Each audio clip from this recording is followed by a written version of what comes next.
పడి మెట్ల పైకెక్కి గుడికేగు భక్తులకు ఎదురొచ్చే బంగారు స్వామి ఇరుముడులు స్పృశించి శుభమనుచు దీవించి జన బృందముల చేరే జగమేలు స్వామి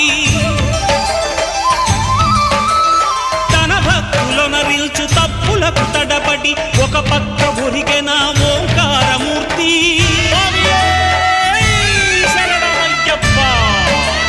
స్వాములందరూ తనకు సాయము కాగా ధీమంతుడై లేచే ఆ కన్య స్వామి పట్టబంధము వీడి భక్తతతికై పరుగు పరుగున వచ్చే భూమిపైకి నరుడై